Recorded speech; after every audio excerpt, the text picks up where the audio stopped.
Hello, my name is Chris White of God is a Geek, and I'm joined by Mr. Gary Bailey. How are you doing, mate? Oh, I'm very good, thank you. How are you? That's brilliant. I'm not too bad. I'm glad we're going to talk about this game because it looks very cool.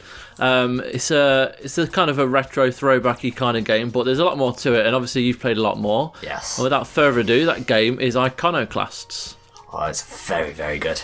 Yeah, I mean, it looks very interesting. I'm excited to hear more. So, you know, for people that might not have heard of it and it's off people's radars, what is Iconoclasts? Well, to be fair, when I came to it, I knew nothing about it. Yeah. But it's a Metroidvania game, all set in like a nice pixel art world, very well designed. And it's got sort of hints of old school 16-bit shooters in there as well. And it's got a really good story. It's a weird one because when it looks so bright and colourful, but it's got this really sort of deep story all based around a religious government basically screwing the little guy. Yeah. Essentially, this world is all based around a thing called ivory fuel, which is essentially the thing that powers everything on this planet.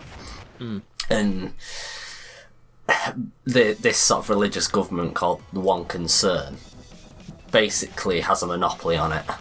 And for anyone to be able to do anything with this ivory fuel, they have to be registered with the government and basically work for the government. Anyone that isn't registered and does anything is then hit by what's called the penance, which is basically the government comes and destroys things and kills people, but does it pretending that it's the god that's doing it.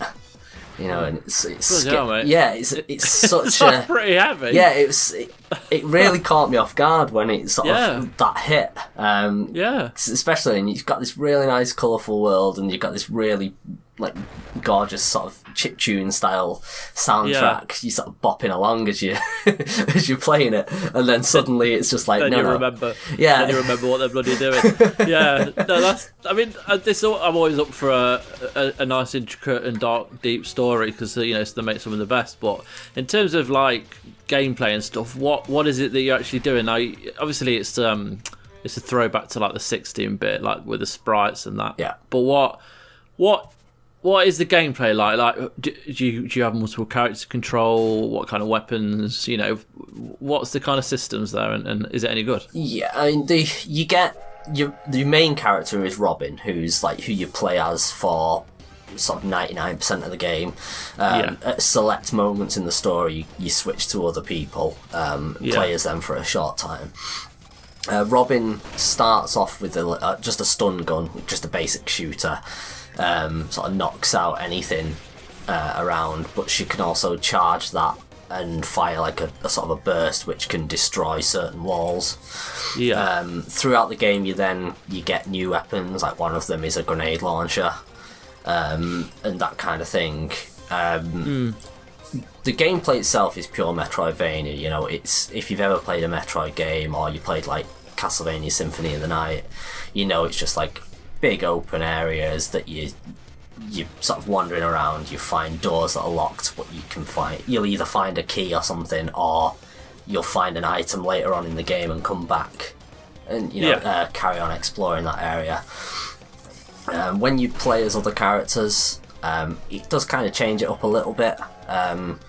For example, Mina, she has a shotgun, but she hasn't got any of the nimble acrobatics of Robin. She can't even grab ledges and pull herself up like Robin can and stuff like that. Robin also has a wrench because she's a mechanic, an unregistered one, obviously, so she's wanted.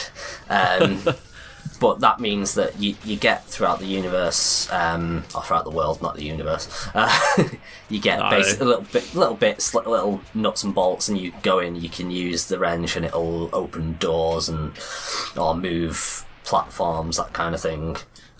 She can use that again to smack people over the head, or she can charge it up as well. She can sort of spin it, and you later on you get like an electricity thing, so it basically you can charge up things throughout the world. Right. Okay. Which again does stuff like opening doors, or it helps you solve puzzles. Yeah. I mean, the puzzles themselves are actually really good. Like some of them it'll take you a few tries to get it. Yeah. I mean, it's kind of simple in it's like getting platforms in the right place or that kind of thing, but it's finding the actual way. It's almost like, you know, the old sliding block puzzles. Yes. It's like that, but just getting your timing right and getting the blocks into place at the right moment. Yeah.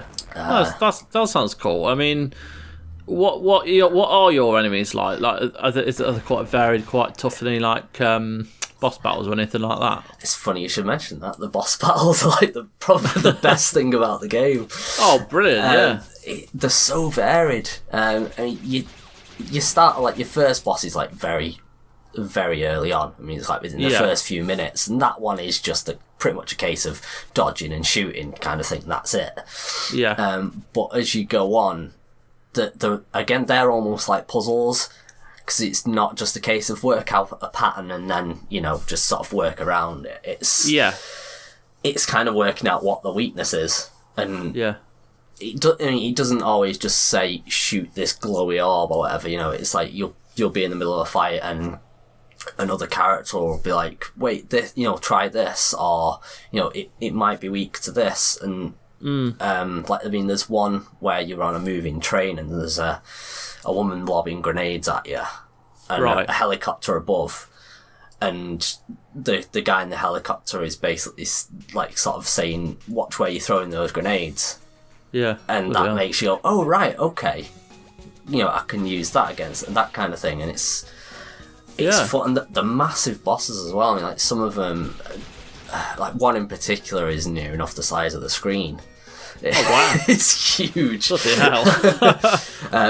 One is like a chase around like a cavern, and I had so much fun with the bosses, and just the general enemies are quite fun as well. I mean, you start off against just sort of little bits of like not so much wildlife, but you know they are just normal creatures. But then throughout the game, you'll get different one concern, like soldiers and enforcers, that kind of thing, as well as the agents, which are in a way, I suppose they're a little bit like the sort of the Matrix agents. You know, like they're like super powered basically. There's a reason for it, and they have drawbacks to it as well. But it's quite cool. Yeah, it sounds it. Yeah, I was so taken aback by this game because like I say, I knew nothing of it. Started playing, it's like, oh, this is pretty cool. And by the end, it was like just under 10 hours that it took me. I was just like, I want to play it again. Oh wow! You know, I absolutely adored it, and I think it's one that I'll be championing come Game of the Year time as well. Amazing, cool. Well, I mean, if you want to go and read Gary's review, I suggest you do, because it'll be lots of information there, and then you can go and make your own mind up. But Gary, thank you for joining me, mate, to talk about Iconoclasts. No worries, thank you for letting me ramble on about it. No worries, mate. And everyone that's listening and watching, take care. Bye bye.